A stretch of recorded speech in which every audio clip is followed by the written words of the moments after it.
What's happened? What is this place?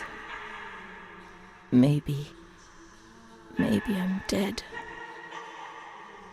I can't see any light. Maybe I am dead. I can't get up.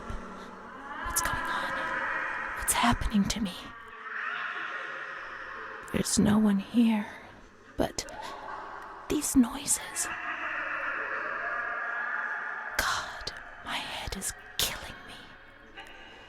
I can't keep my eyes open.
this place. Time. Memory.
My memory of those years is hazy.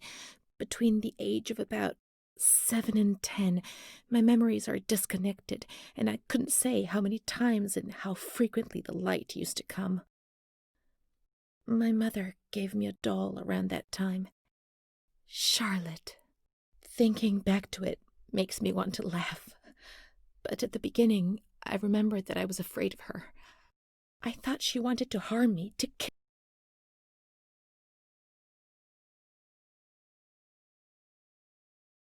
Did not disturb me. I was able to talk to her, and so she became my best friend. At least until I was in grade 2.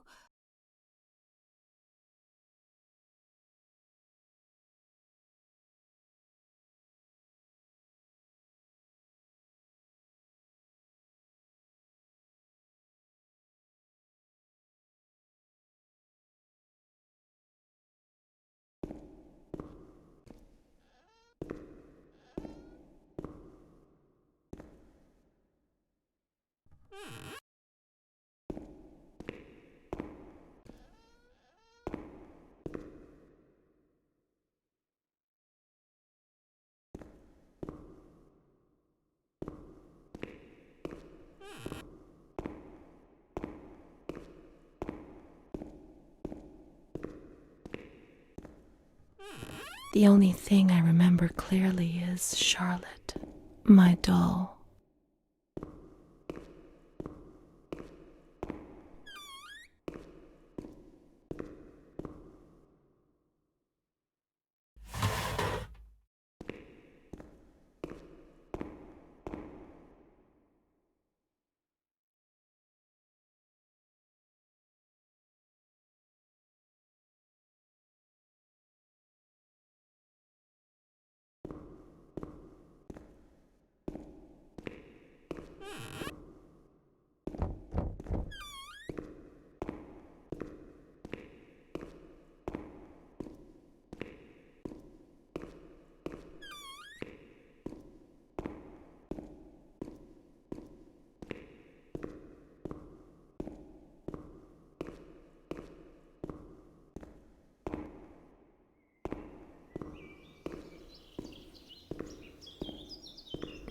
No, she's freezing. She's alone.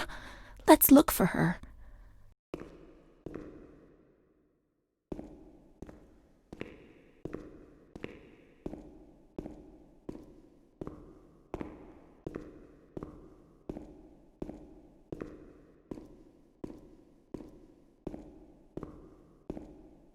Nobody says we can't.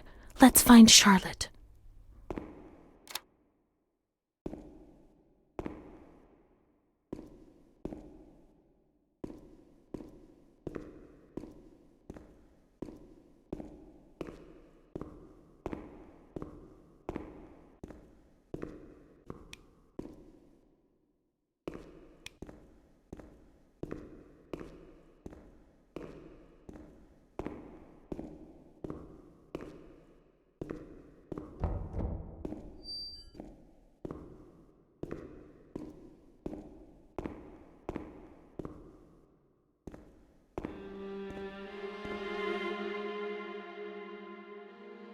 Mummy took good care of Charlotte.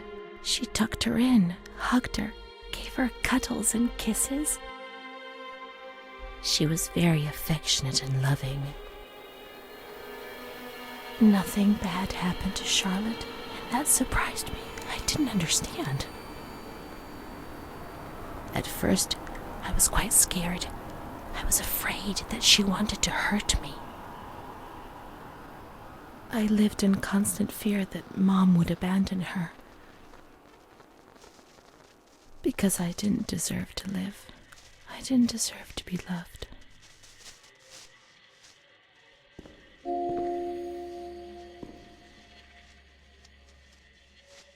It's cold and it's dark. Look, she's cold. She'll get ill. We can take care of her. Nobody can stop us. Charlotte is a good girl.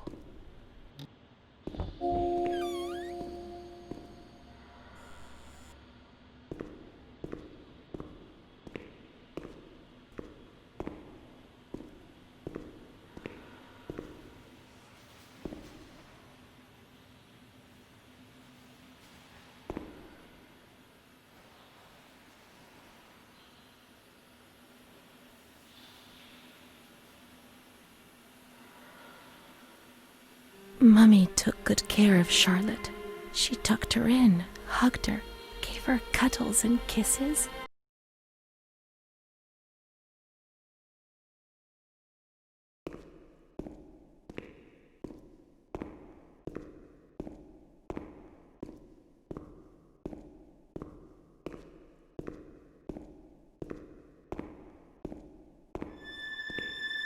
Those lamps could make the room warmer. But Charlotte's not happy. She doesn't feel well.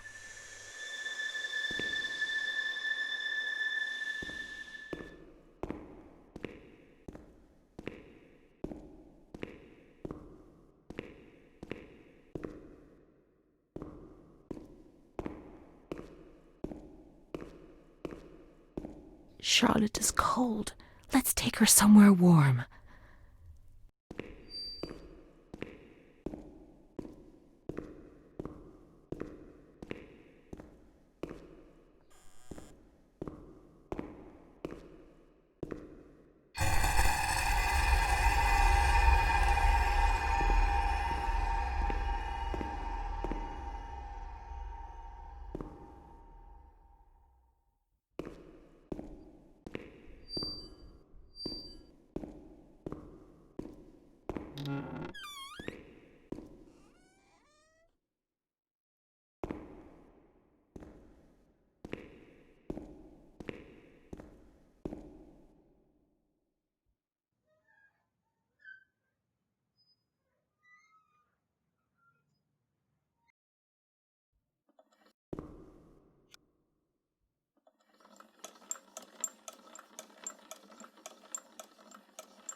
He doesn't want to.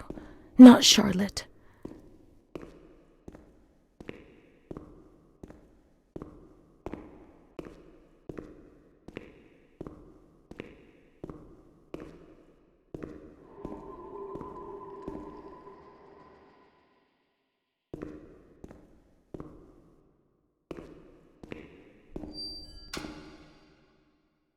I saw a wheelchair on the ground floor. It's comfortable there, and we can put Charlotte somewhere warm.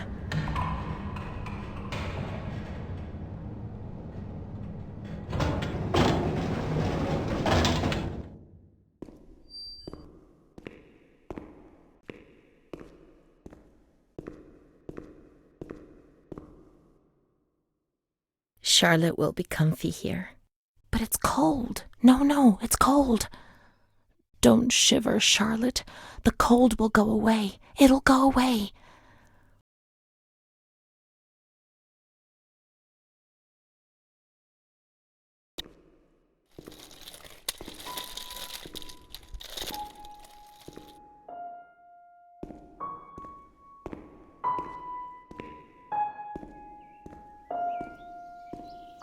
He doesn't want to. No.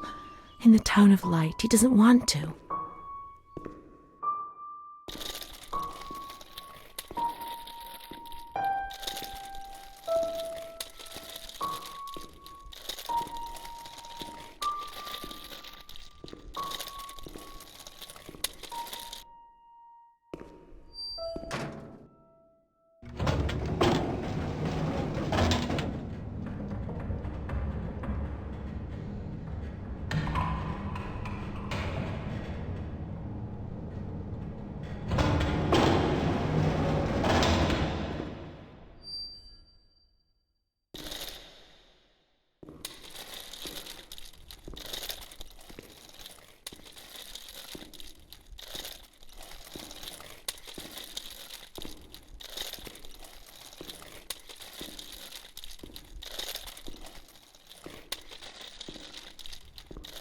The cold has gone away now, you see?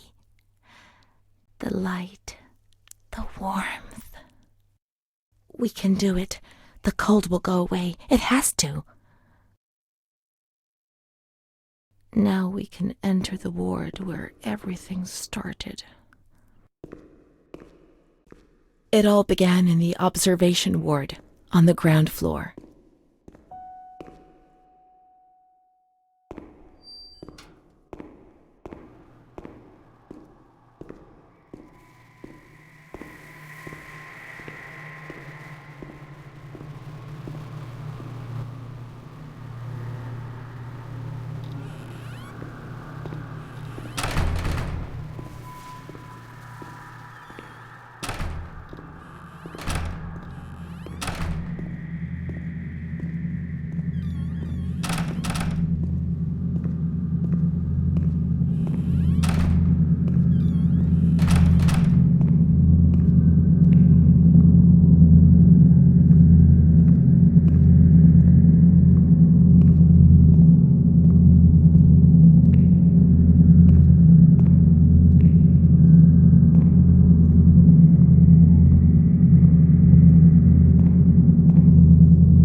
One day I turned off the light, but it didn't go dark. It was a limitless immensity, a blinding, merciless light. I was 16 years old, and I was afraid, always afraid, a fear that wore me down. I needed help, but I couldn't speak. I was terrified of everything, even thinking. They said they were taking me to a place where the fear would go away, where I would get better. I stopped living in there. They dragged me away and stripped off all my clothes, everything. I tried to explain what was going on in my head. They tied me to the bed for days. I was alone with my nightmares. It wasn't fear anymore. It was madness. And when you're mad, you cease to exist.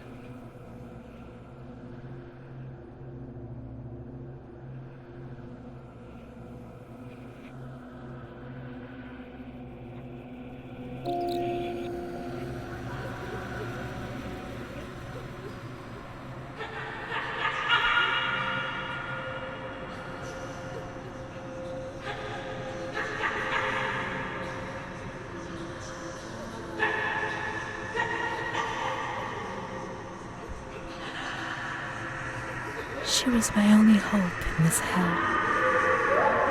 I was descending down, down among the damned. But that woman and her smile kept me alive.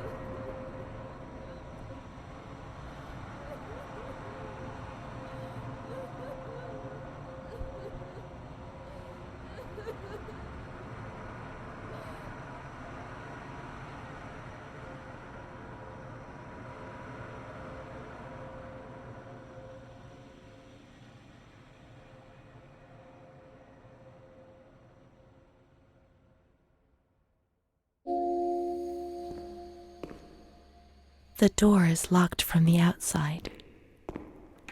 Here, the doors can only be locked and unlocked from the outside.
He laughed, panted, and slobbered all over me.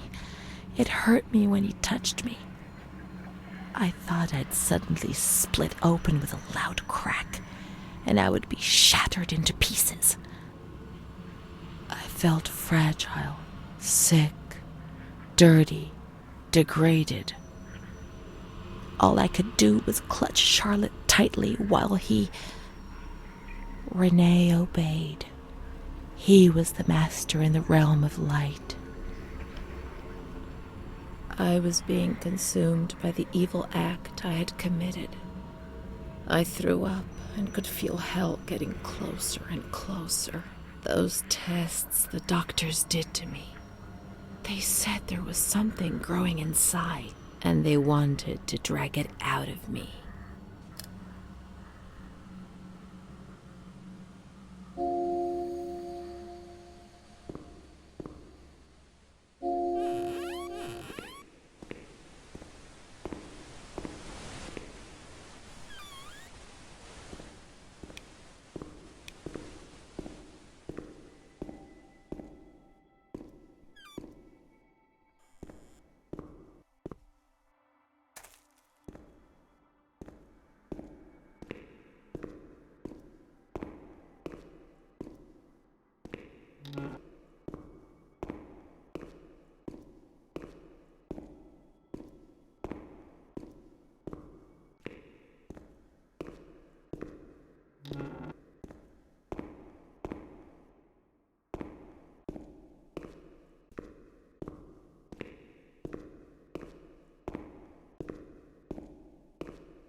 She stayed with Renée during those terrible medical examinations, and that gave her the strength to survive.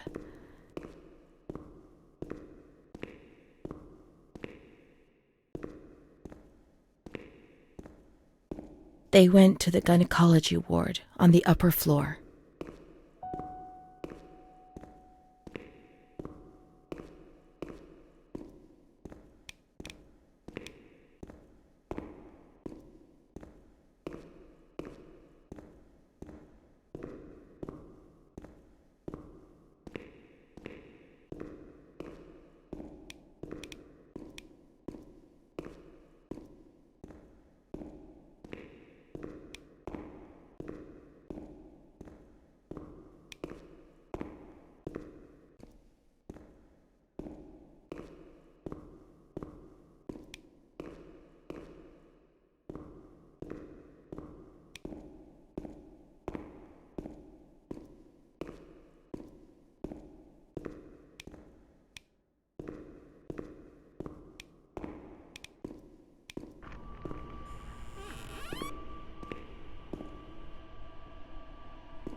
August 21st, 1938. Confidential. Dear A, I know what you think about these things, so I'm referring a patient to you, Renée T. This wretched girl got out of control and caused trouble in the grounds. She's almost 3 months pregnant. The nurses should be more alert. I'm examining the girl on the 28th. I'll handle things very carefully, don't worry. We don't want to make matters worse. Then they said that Renée was crazy, and that the illness was all in her head. Careful, little girl, careful. I was scared, and I didn't talk to anyone about the illness. Only her. Not even the other doctor. He never touched Renée. He just wrote things down. You can tell me everything. Don't be afraid, he said. Everything's going to be fine. Do you want to know what I am writing? I note down what I observe in you, everything I see. He didn't hate Renée. He tried to help her, but he rarely examined her in those small surgeries.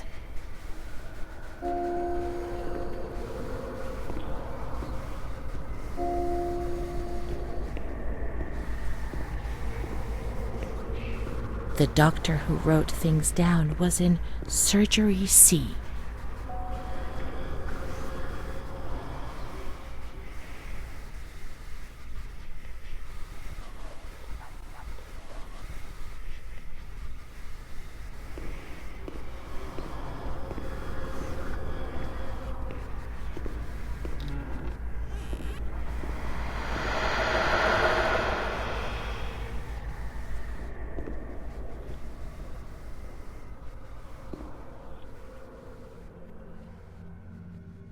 March 12th, 1938. Renée T., 16 years old. Menstruation at age 12. Housewife. Father unknown. Mother a seamstress. Admitted in observation yesterday morning from Pontedera, accompanied by a police officer authorized by the examining magistrate of the Court of Pisa to be admitted for a psychiatric evaluation, which I have carried out. Medical certificate. Mental illness preceded by warning signs. Has suffered from depression for a year, believing she had tuberculosis. Food deprivation. We can't read this document. It is forbidden. We mustn't. If they find out, there will be trouble.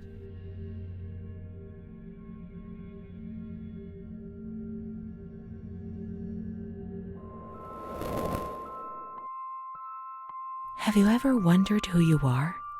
Yes, of course you've wondered.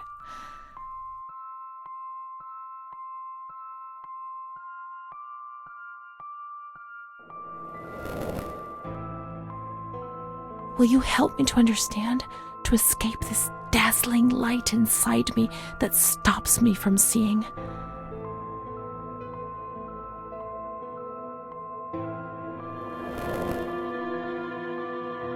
She is frightened, hears noises and ghosts, presents serious signs of anxiety, psychosis, suffers from hallucinations. She is anxious, confused, her expression is distressed, a questioning look as if terrified, disoriented. She feels confused, hears voices shouting in her head. She doesn't understand things properly. She has been feeling unwell for 2 or 3 months. When questioned, she replies, "My mother wants to hurt me. I am always scared of her. She chases me." Why are you here? I argued with my mother and was so upset that I felt like my head was spinning. There was a woman there who wanted to force me into a life of prostitution. They wanted to condemn me to be burned at the stake. Children whispered, called my name. March 16th. She couldn't sleep last night. They wanted to condemn her to be burned at the stake. April 4th. Transferred to the calm ward, still under my supervision. Yes, that's true. The ward where Amara was. Yes, the stake. The children wanted to burn Renée. She had to pay for what she'd done, like witches at the stake.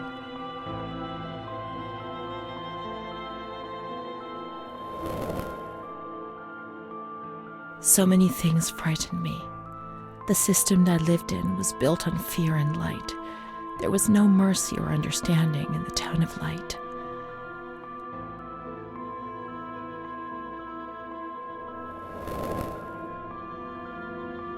April 21st. She's more awake this morning and is responding to questions, complains of headaches. She became agitated when she found out her mother was there. She says that one day, many years earlier, she was with a friend of hers and met a man who made her get into a car and took her for a ride.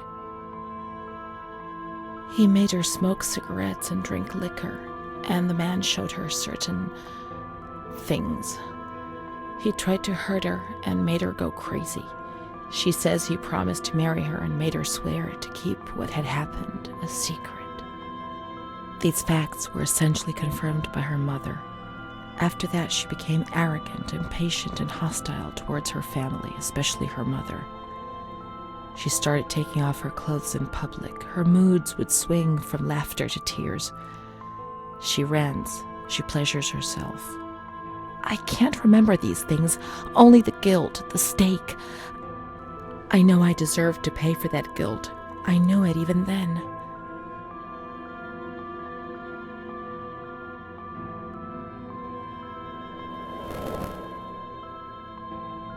She was uncooperative during the examination. She didn't want to be stripped and her body remained rigid. Voluntary attention almost totally absent. Probable hallucinations. April 25th. Confused ideas, unable to maintain a spontaneous conversation. Reflexes all normal. Reactive pupils. Let's find Amara, and we'll find the full medical records.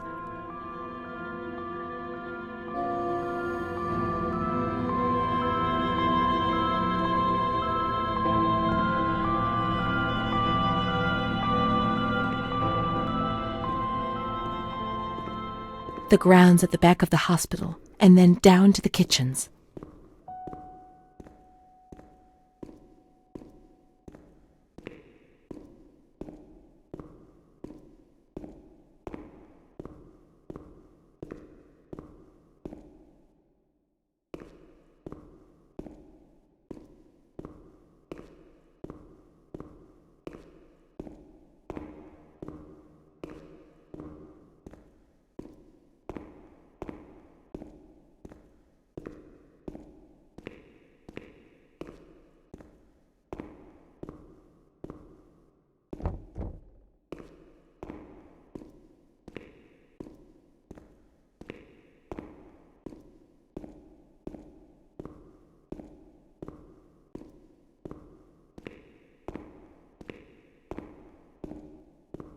This is the road we used to take.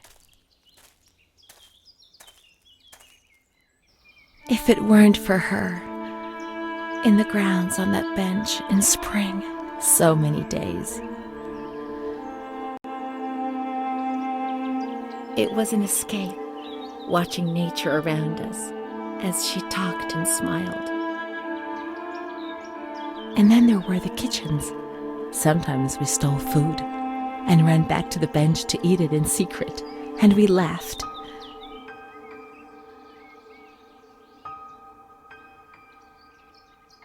She did things to me. Sometimes she touched me. In the shower, I felt her body against mine for the first time. It was a shiver that warmed my soul. Eyes closed, the light slipped away.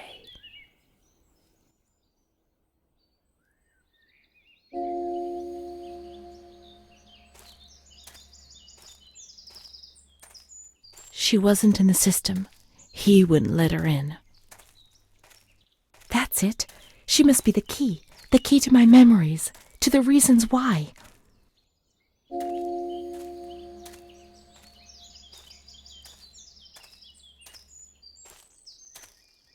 Let's look for Amara in the kitchens in the basement of the building, behind the greenhouse.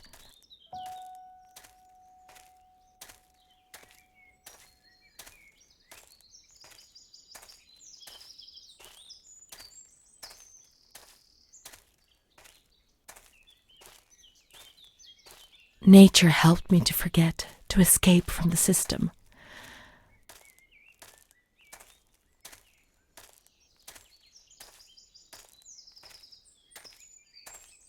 The scent of spring. The land of light was far away, and we spent the days chatting on the stone benches.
Come on, let's look everywhere. She must be here, I'm certain.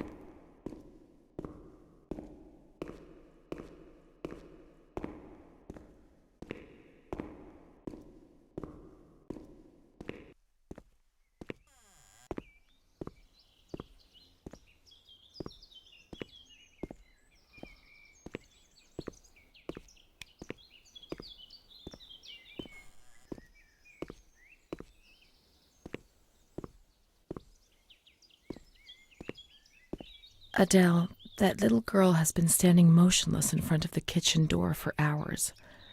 Poor thing, I gave her some candy. She ate it without a word and remained motionless.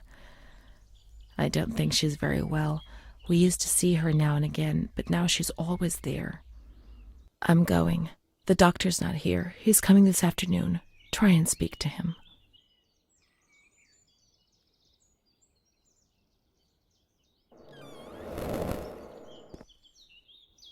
Poor thing. Lost in her dreams. She was only a little girl. But nobody gave her a cuddle. They punished her instead. They said she was sick and her dreams were troubling her. They weren't even hers anymore. I need her. But we will find her. We'll find her, won't we? When the water in the shower was cold, we ran away. But when it was hot, then she came to Renée under that cruel white light. I can still feel the shivers her body gave me. Everything must return to how it was. If we recreate that magic, she'll come to us.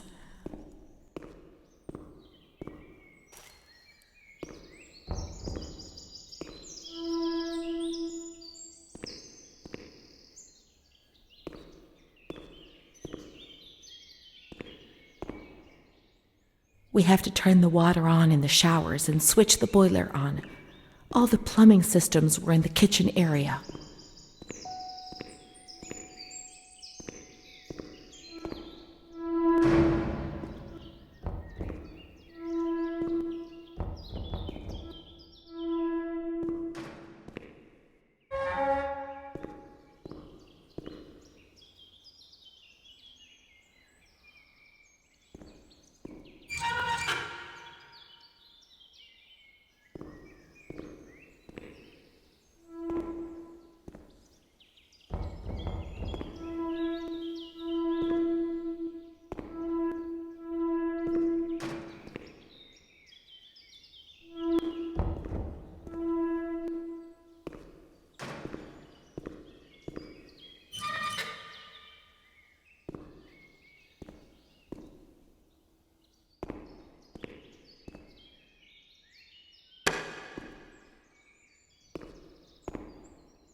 We have to turn the water on in the showers and switch the boiler on.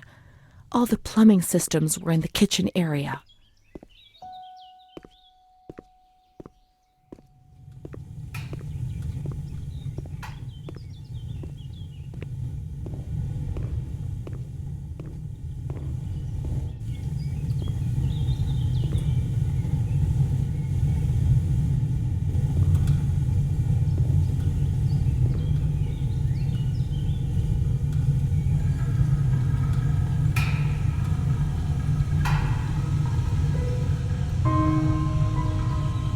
Now everything is ready.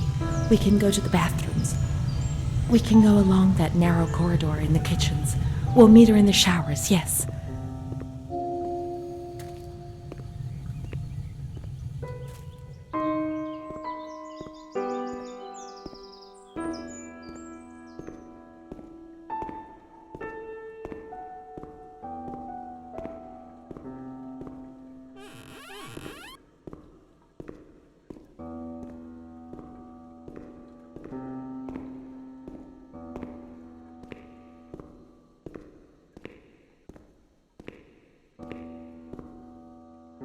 Now everything is ready.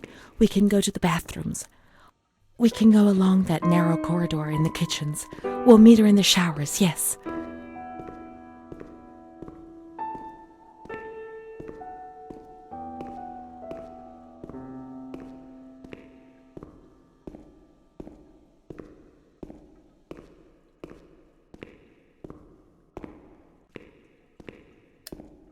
Everything's ready.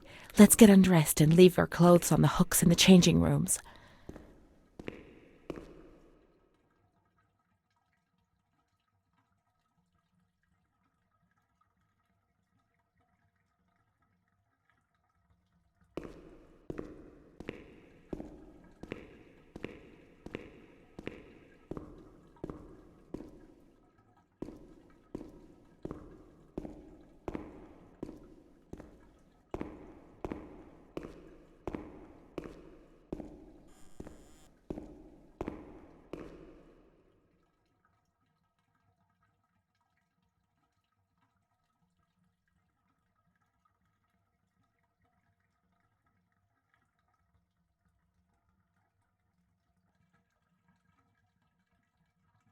Let's turn the water on now, and everything will be as before.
Amara was everything I could have been, but she no longer existed. I'd have loved to erase everything I did, but instead I always went ahead and did it again. It was my fault, and she disappeared from my life.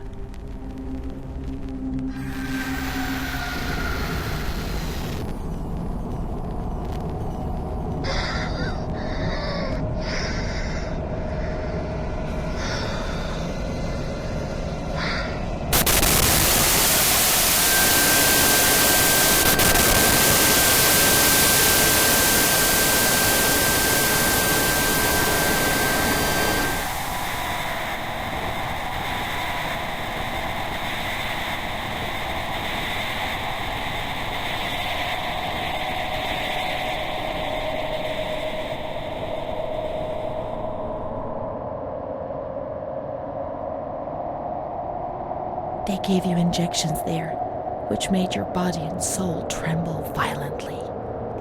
A whirlwind of anguish and unbearable pain.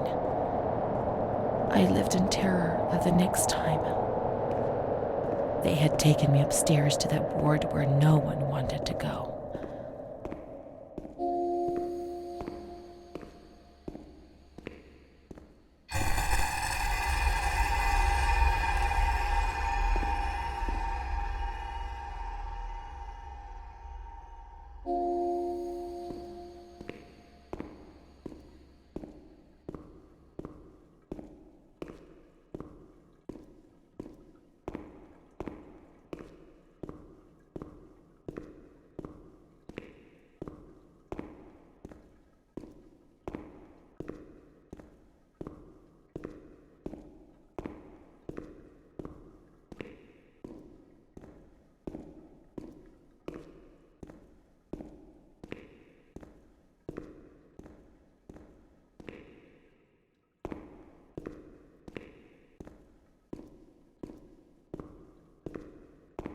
Let's look for Renée's room in the slightly agitated ward.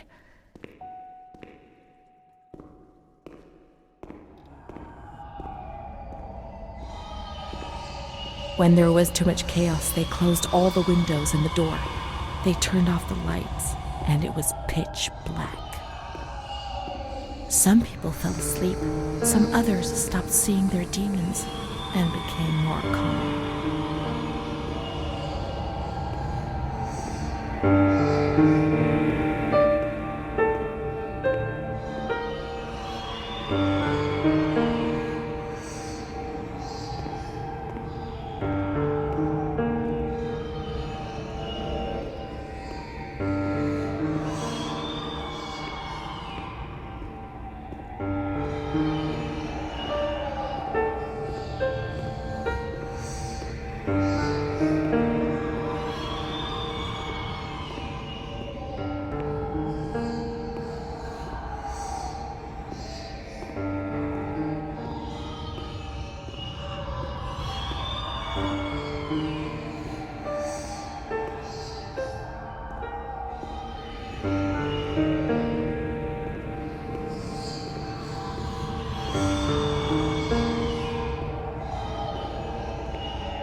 Montefoscoli, December 20th, 1941.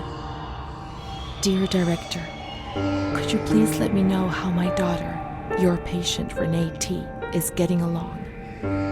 I've written to my daughter several times, but have received no reply. I'm very worried, particularly as I've been ill for some time and have not been well enough to come and visit her. Please kindly let me know when it will be possible for me to bring my daughter home. Your humble servant, Ada T. Bring this letter to the attention of Dr. C so he can assess the potential discharge of the patient.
straitjacket on you.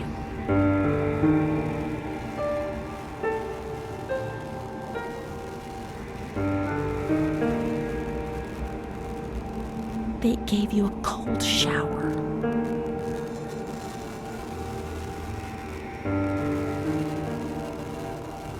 They suffocated you with a sheet.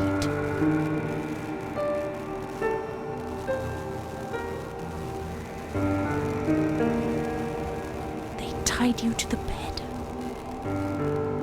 They tied me to the bed.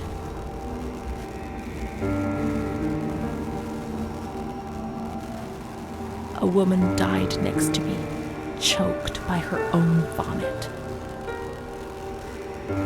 She was tied down because she wouldn't stop pleasuring herself. I can still hear her death rattle. I screamed, but nobody came. Everybody screamed in there, all of them.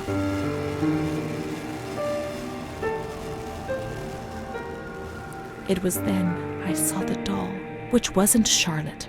No, she wasn't Charlotte.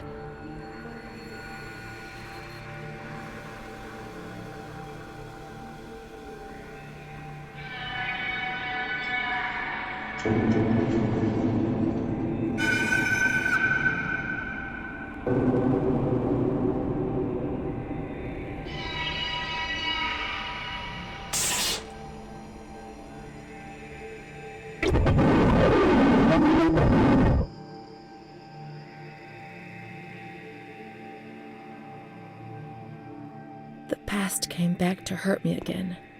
In the loneliness of that crowded ward, he brought it with him. I thought I would never see him again. He'd come to remind me who I was. That's what my mother used to do. That's what I had done. It seems that my life in here was just a repeat of what it had been outside. The doll, the fear, the shame. I'd have loved to erase everything I did, but instead I always went ahead and did it again. Montefoscoli, November 12th, 1939. My dear daughter, it is with great sadness that I heard what happened. Your transfer and your sufferings are a cause of great worry for me. It will take time, but you'll see, things will improve. They'll treat you and you'll get better again. I pray a lot, every day. Write to me often and tell me if you need anything. I promise I'll do what I can. Try to be strong. Mom.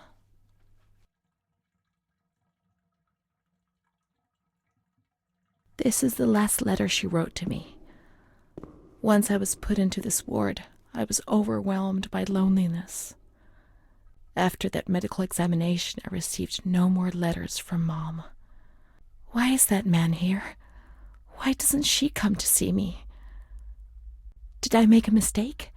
It didn't seem like she wanted to abandon me. What did I do wrong? I'd like to be able to reply to her again now, to change things.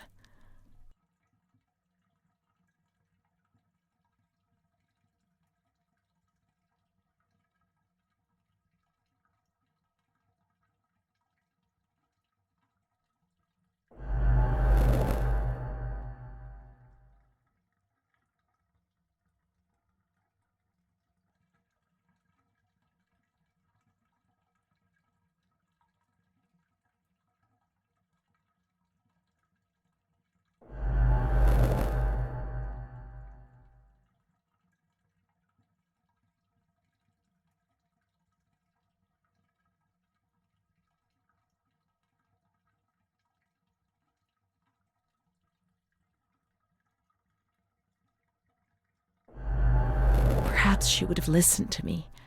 Will she reply?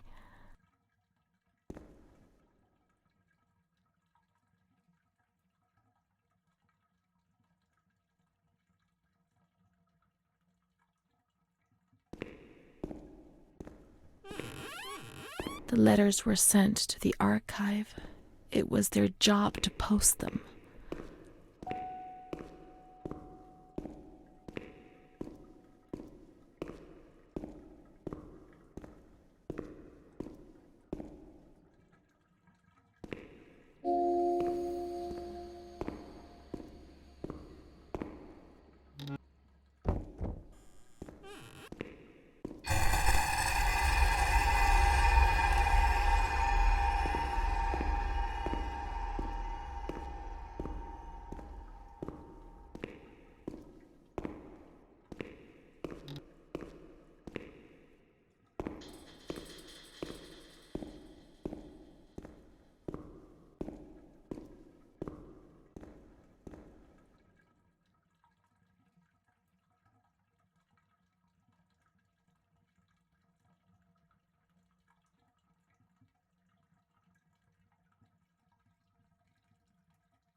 When you were sent to a lunatic asylum, you lost the right to possess anything.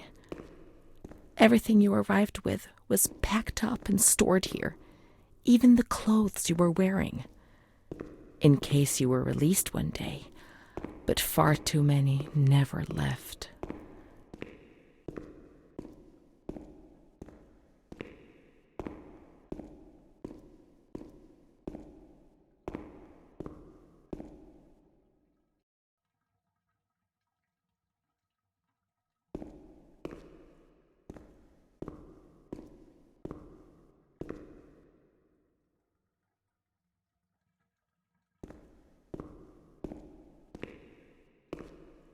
There must be a file with my name in the filing cabinet somewhere.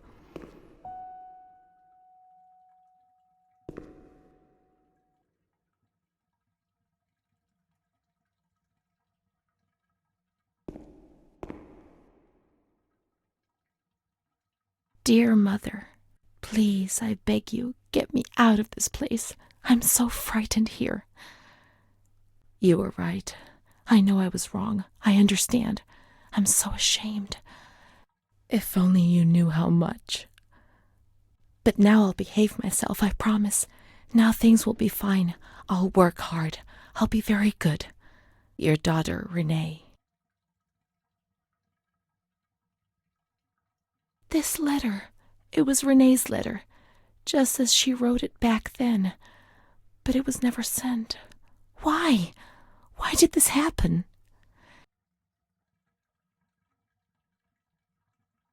I received your letter, Mom. You tell me to be patient and strong, while I only feel fear and pain. And you don't write to me anymore. If only these words could be my soul, I'd tell you what was happening to me. The kids want to kill me. They all look the other way and tell me what to do. I don't understand. She helps me, but what have they done to her? Can you tell me? Will you help me? Renée.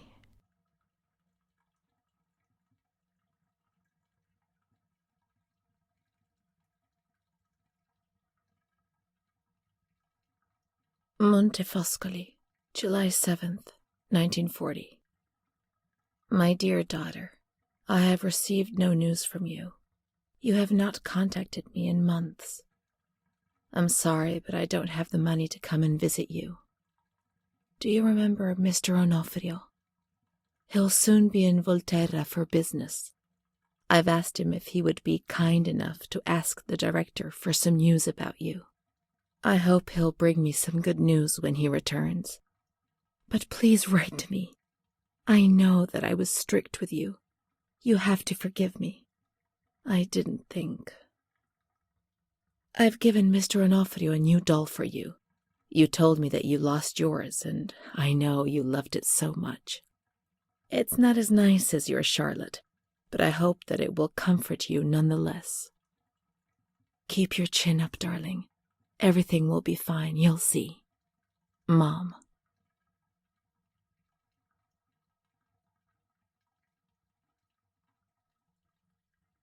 Montefoscoli, October 12th, 1940. My dear daughter, I've written 2 letters to you and have received no reply. Every day I'm anxiously waiting for a letter. Mr. Onofrio's back. He brought you the doll. Do you like it? He told me he was unable to speak to the director, but managed to see you. I pray for you every day. Even Don Gino said a prayer for you during Sunday Mass. Isn't that nice? I've made up my mind, Renée. I'm bringing you home. I've already written to the director. I told him that I'll take care of you. I'm not very well at the moment and can't work, but I'll get better soon, you'll see. And as soon as I can make the journey, I'll come and fetch you. I know you're suffering a lot, but please be strong, I beg you.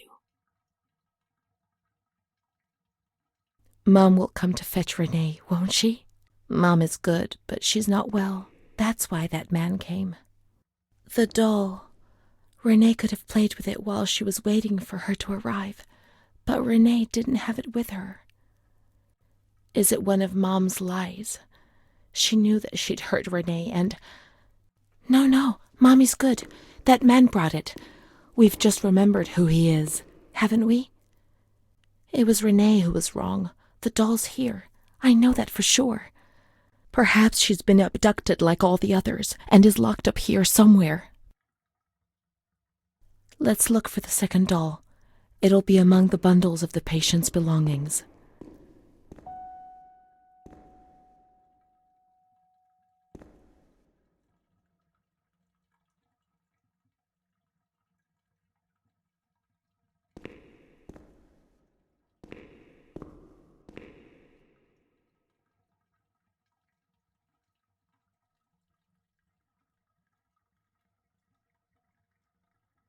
Now we can open the bundle on that table in front of the window.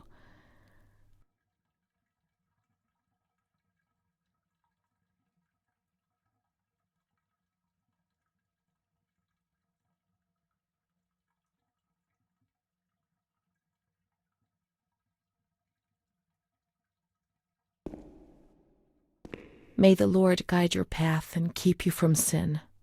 Mom. You see? Mom was good. I was bad. Mom was worried about Renée and Charlotte. I abandoned Charlotte. We've abandoned her.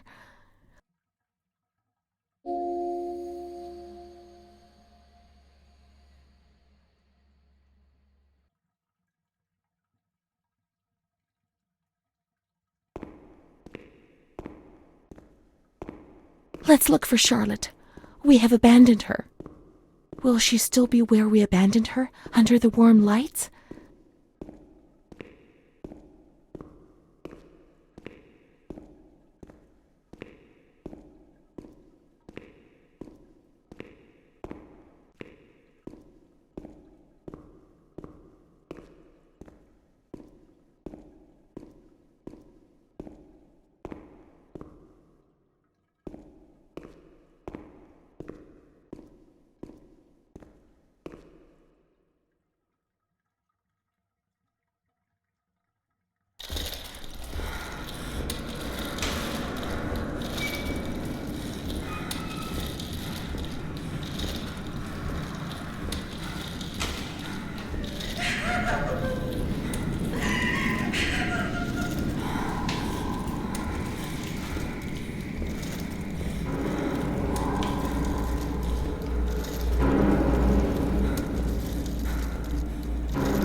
I didn't do anything. I just obeyed orders. I only obeyed orders.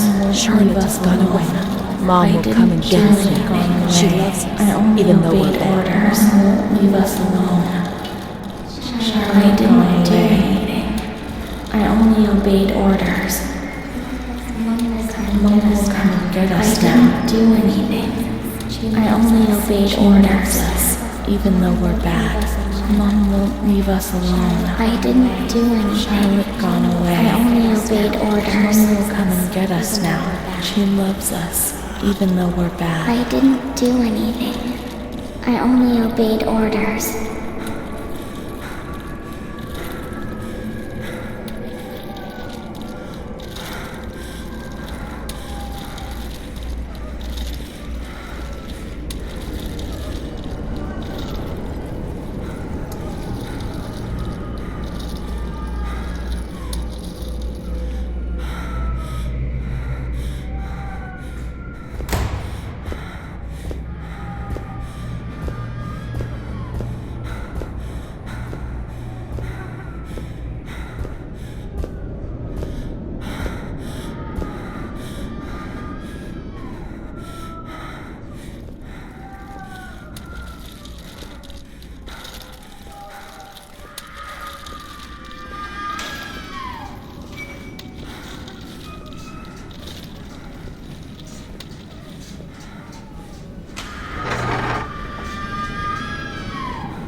What was that doctor writing, sitting at his desk?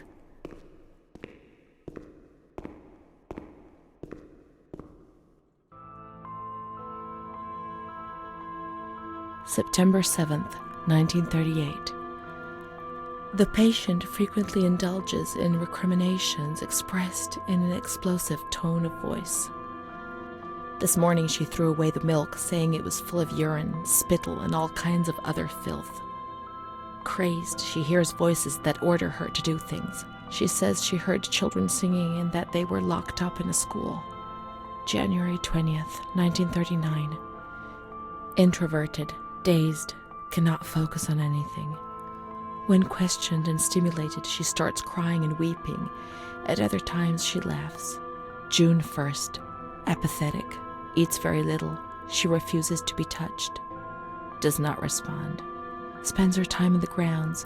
The cooks report that she sits on a bench in front of the kitchens. October 14th. Return of impulsive behavior. This morning she asked for 2 eggs to make zabayoni, but when she got them, she threw them up in the air. Excited, clamorous, slightly confused, takes her clothes off. December 8th. Tied to bed for 15 days. High-spirited, tends to make witty comments and use vulgar words. Laughs hysterically and pleasures herself. The nurses report that about 2 weeks ago she remained in the showers on her own and didn't want to leave.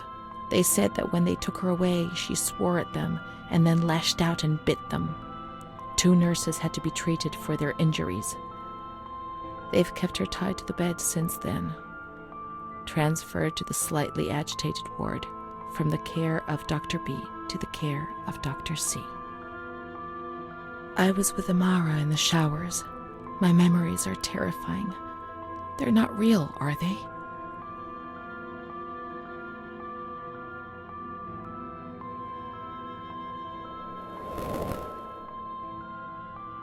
December 15th.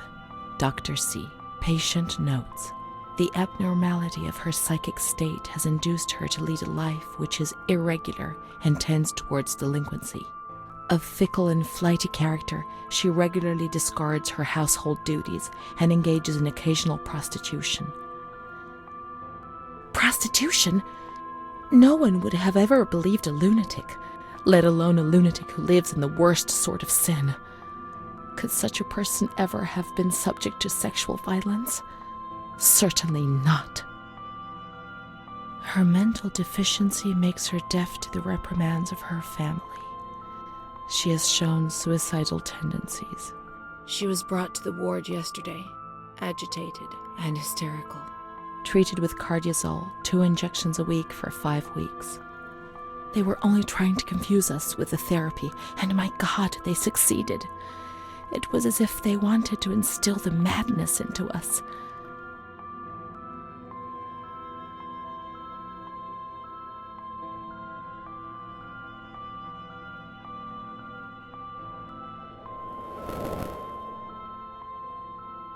June 2nd. After a long period of calm and improvement, the patient is very agitated today and vehemently refuses to submit to a gynecological examination. She swears and curses those helping her, flailing her arms and hitting them. According to reports by Dr. B, the patient has been subjected to periodic checkups since she had a spontaneous abortion about 2 years ago in her 3rd month of pregnancy. Conception occurred after she had sexual intercourse with a stranger who sneaked into the hospital grounds. Details are contained in the charges filed at police headquarters in Volterra, a copy of which is attached to these clinical notes. ES therapy. That's how the reality is concealed. It has all been planned very carefully.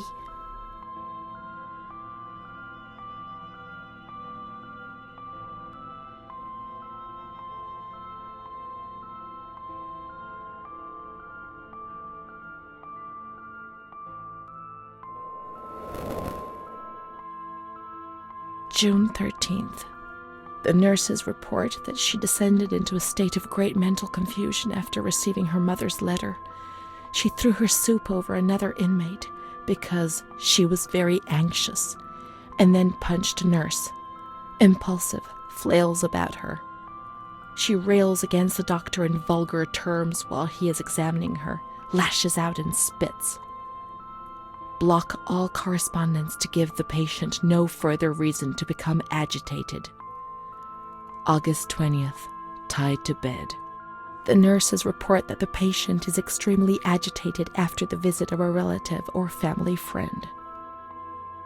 2 days later, she is still shouting all the time that he commands her, that she must obey and harm herself, and that she is not Charlotte. All visits forbidden, constrained to bed, and intensification of ES therapy until we achieve results. No contact with the outside. That way nobody knew what was happening within these walls.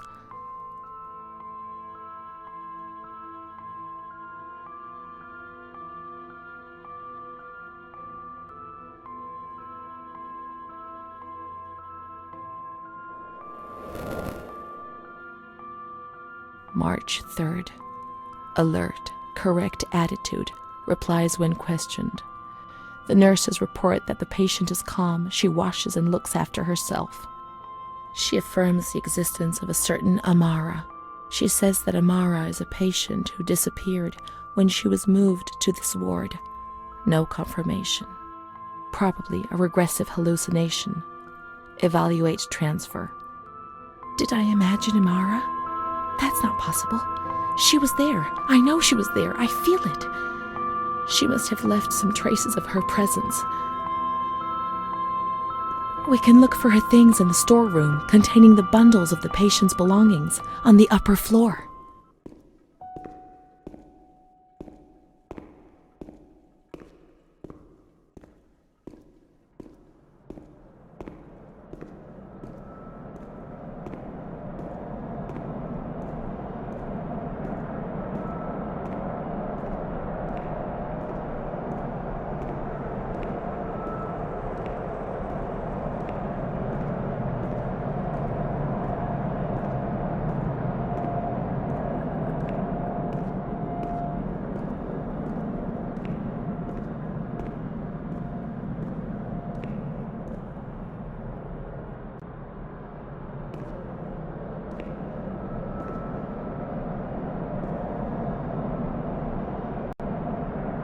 These are Amara's things, I'm certain.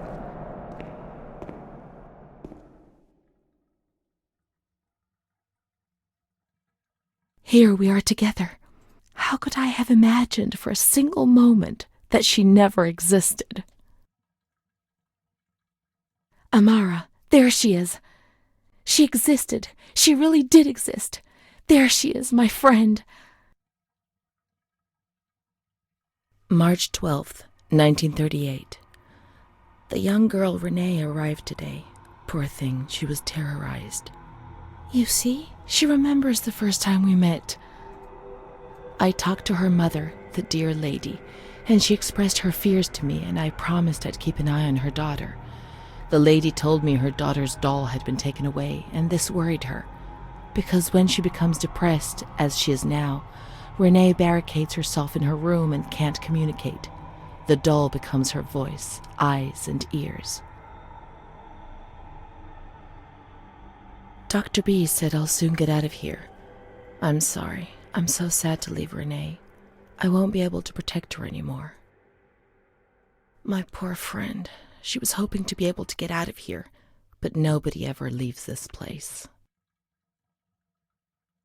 That poor girl is really ill. I am the only one she ever speaks to. I told her I was leaving, and she stared at me, saying that I would never leave. It was quite unnerving, and then she started to cry. I felt like crying too. She didn't say anything else. What worries me is that I'm sure that terrible man is watching her. He was the one who brought her here, and of all the good people, why did it have to be him? She knew. I told her everything. She knew about that man. That's why they wanted to make her disappear from my life. But I instructed a nurse friend of mine to keep an eye on her, and I'm sure she will, because she's a good woman. Her friend the nurse, I vaguely remember. She worked on this ward.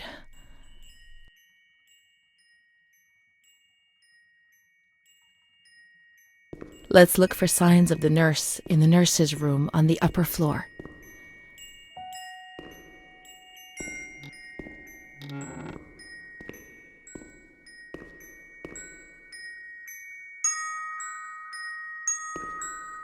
She worked mostly in the Marigliano pavilion.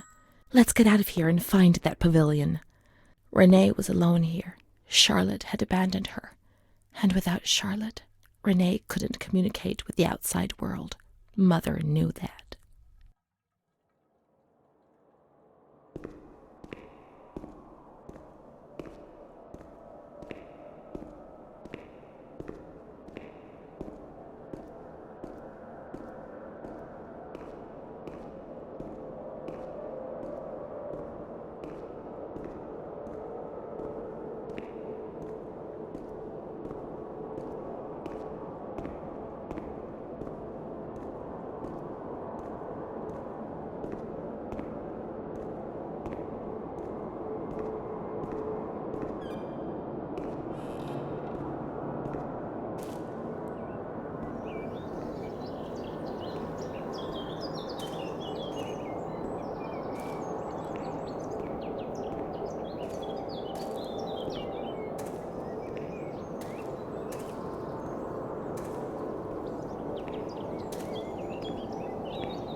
She's kind to everyone, even me. I felt a little better when I saw her. The sick children laughed and played with her. Not even they could frighten me. Don't annoy Renée. She's a princess here. Didn't you know? She told stories. She said there was a war out there. But they stared at me and frightened me.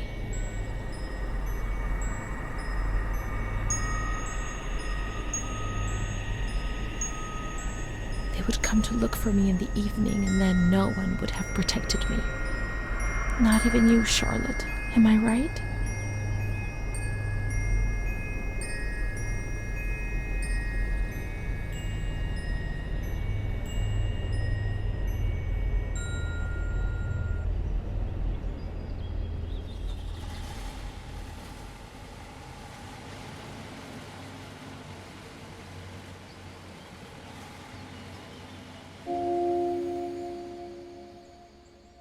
Let's follow the hearse until we reach the graveyard.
There's Charlotte, my voice, my eyes, my ears, my very soul. Let's go and play together again.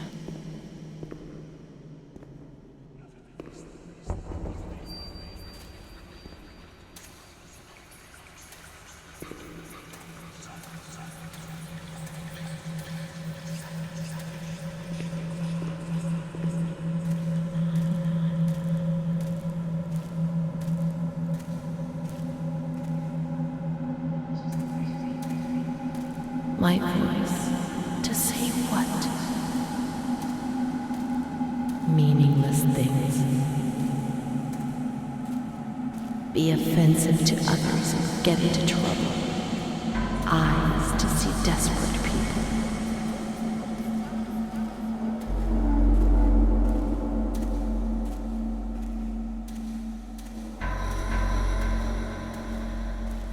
In the mirror, the shadow of my former self.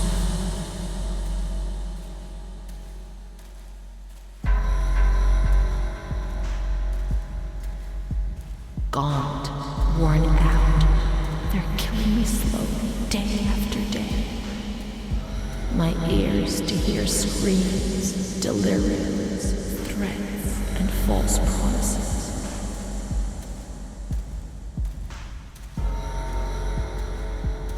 It'll be all right. Everything will pass. My soul, incapable of living.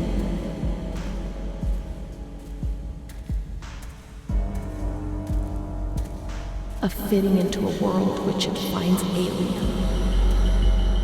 It's moving further and further away from me, always further.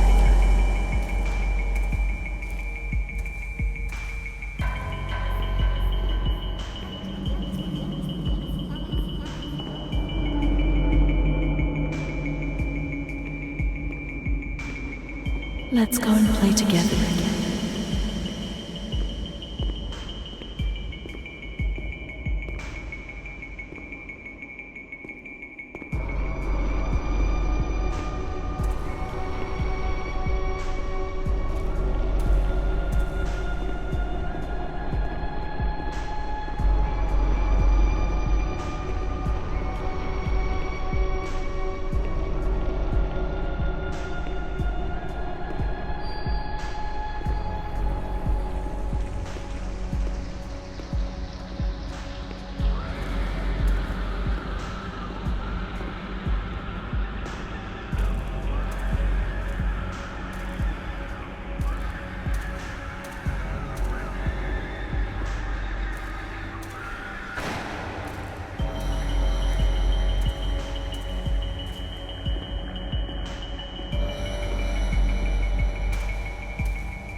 I'd like to lose my voice.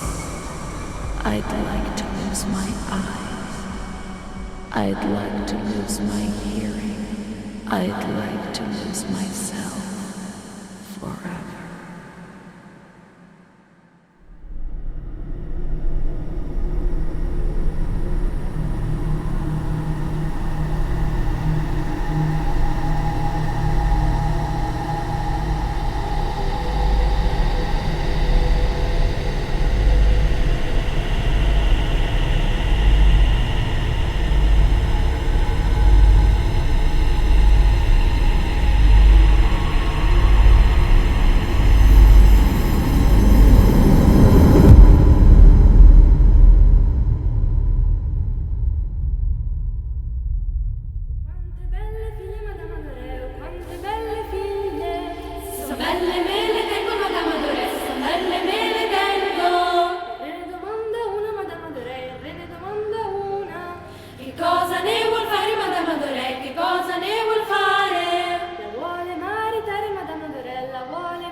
Chi la mariterebbe, Madame Adoré? Con chi la mariterebbe? Con uno spazzacamino, Madame Adoré, con uno spazzacamino.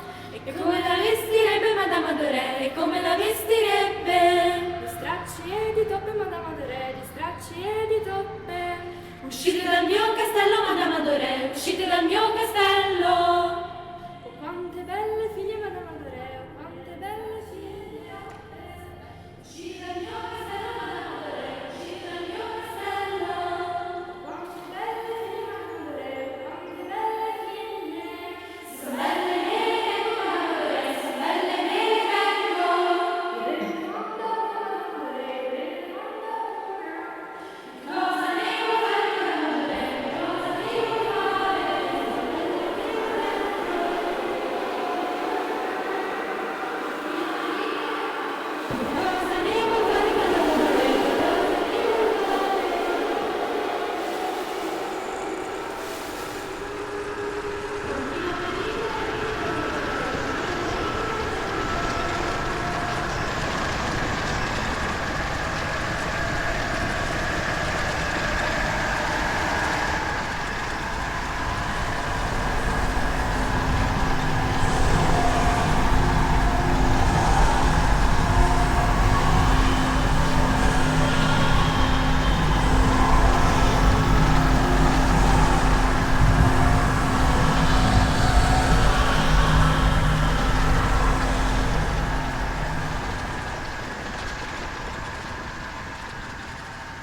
My schoolmates, when the light's there.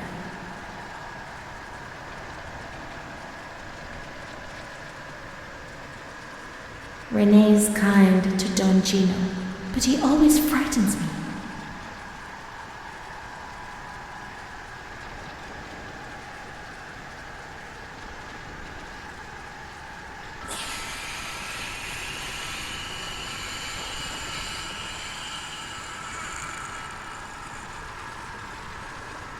I do a lot of bad things.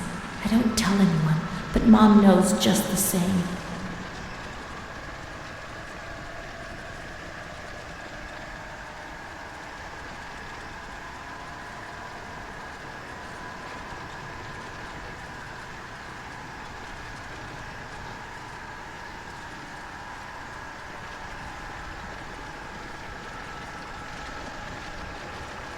A blackbird's eating my head. That's why it hurts so much.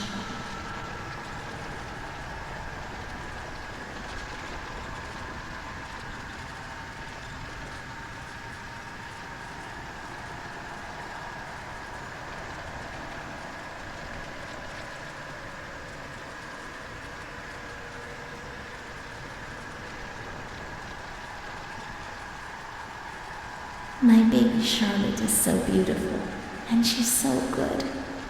But Renée isn't.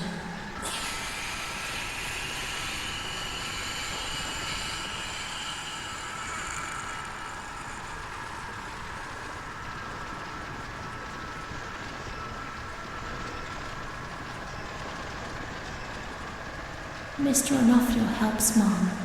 How would we manage if he didn't?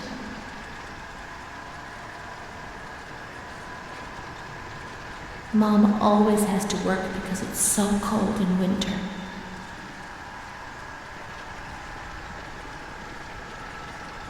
Mr. Onofrio is so nice. I'm bad because I'm not kind.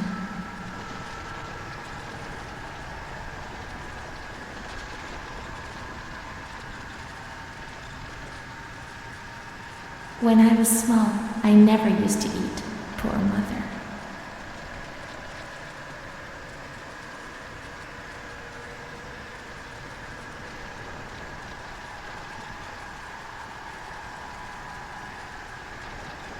There are a lot of them. They want to hurt me. They fly. Even Charlotte can't help me.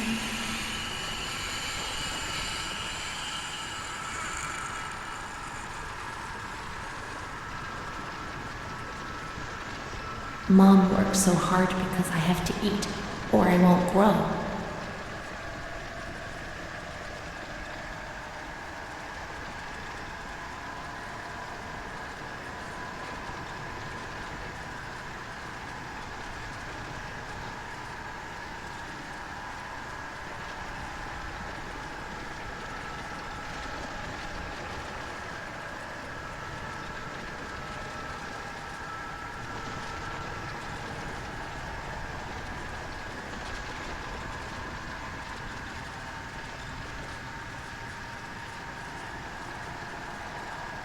Mr. Onofrio is very kind and helps us.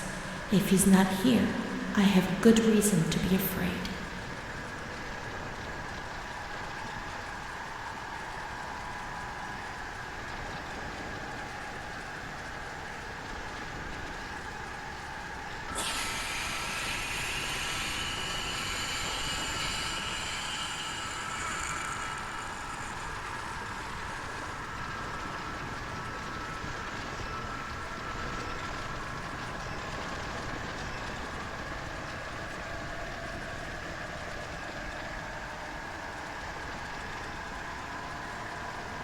I'm not like the others, Mom.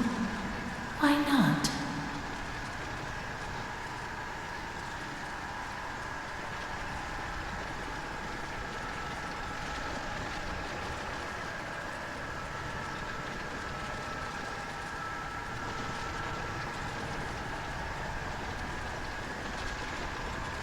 Don Gino knows everything. He speaks to God and he tells him lots of things.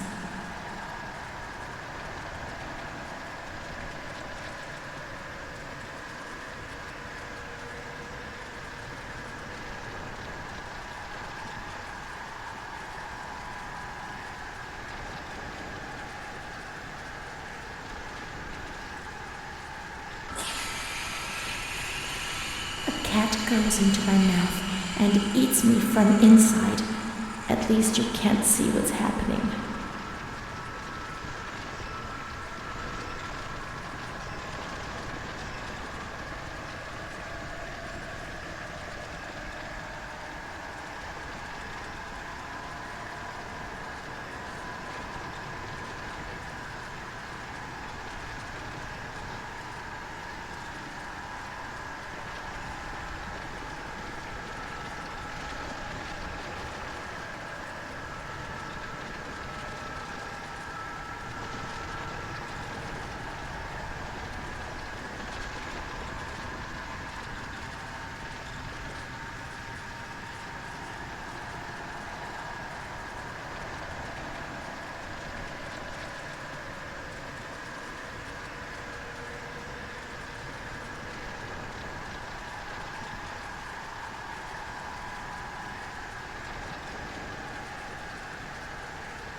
What's happened? What is this place? Maybe I'm dead. I can't see any light. Maybe I am dead. I can't get up. What's going on? happening to me? There's no one here, but these noises. God, my head is killing me. I can't keep my eyes open.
My medical file again. I don't want to know. I don't want to know anymore. There's only confusion. There were some who had scarcely seen me.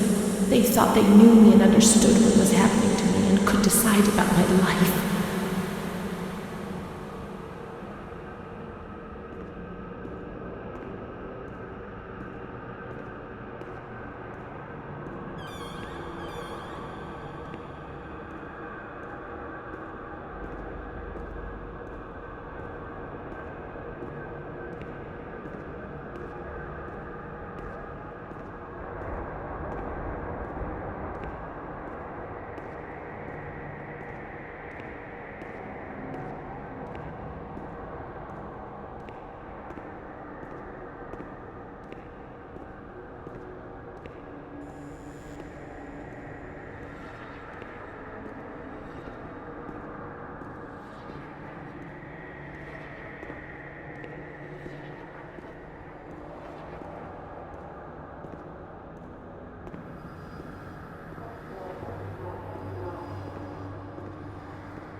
Nobody laughs in here.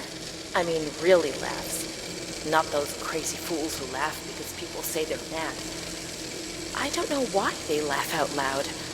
They say I'm mad too, but I never feel like laughing.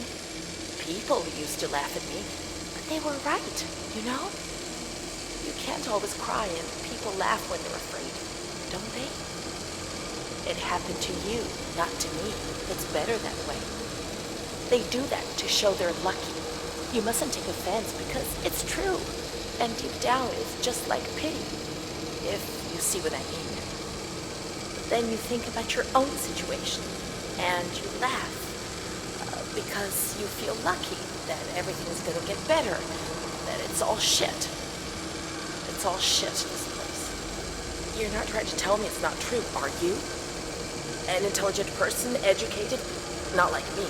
And if I can see it's a load of shit, just imagine how much better you understand it. No, come on. No. I feel fine here, you know? After all, I can do and say anything I want.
August 28th, 1942. We hereby notify you of the death of Ada T., mother of Renée T., a patient in your institution. No known relative. Sincerely yours, Onofrio P. I have no one left in the world. Nobody at all. Solitude is very strange. It muffles everything, slows it down. It's an endless scream that makes no sound. A silent scream. I can't stop looking at myself. I will never leave this place. There is nobody up there for me. These walls have become my skin, and the wretched desperation within them is my soul without a voice. Here, nobody weeps anymore. How I would love to feel life, desperation, anger. I've stopped dreaming, daydreaming, maybe even thinking. I've lived in a reality which has corroded me and has stripped me of everything, even my ability to feel pain.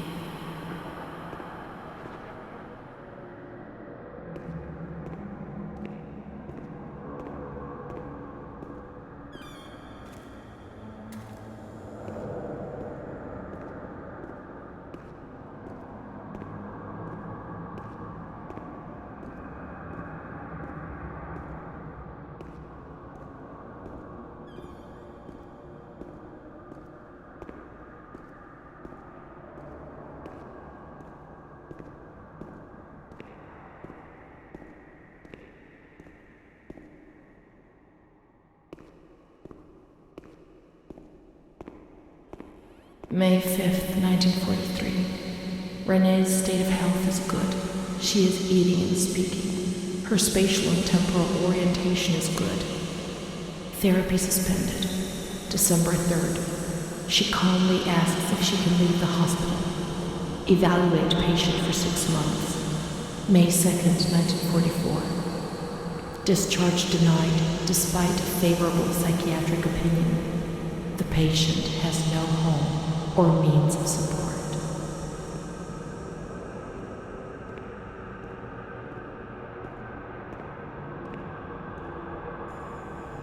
May 4th. The reasons why discharge is impossible are explained, and this is how Renée learns of her mother's death 2 years after the fact.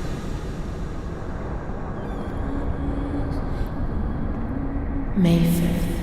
She tried to kill herself in the night by hanging herself with a sheet, saved by the nurses.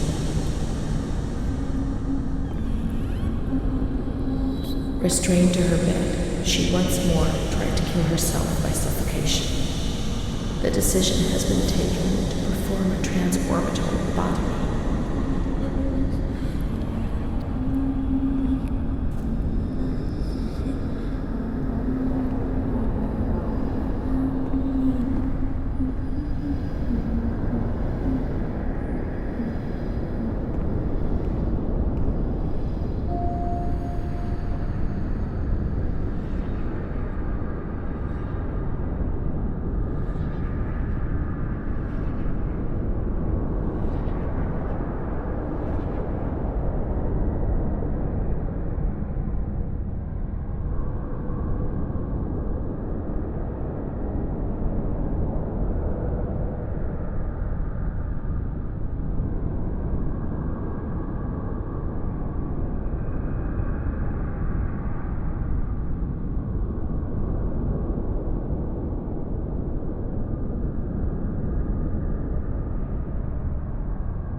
10th of June, 1944.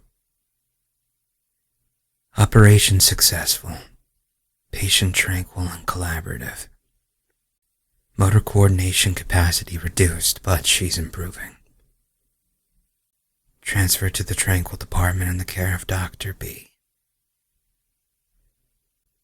25th of October. Continues to talk about Amara and her doll, Charlotte. The disturbances of motor capacity show slight signs of improvement. Difficulty walking, not capable of riding, and the nurses report that they have to help her dress, wash, and feed herself. In the summer of 1944, Renée was transferred back into my department. Aware of little, indifferent, hardly ever spoke.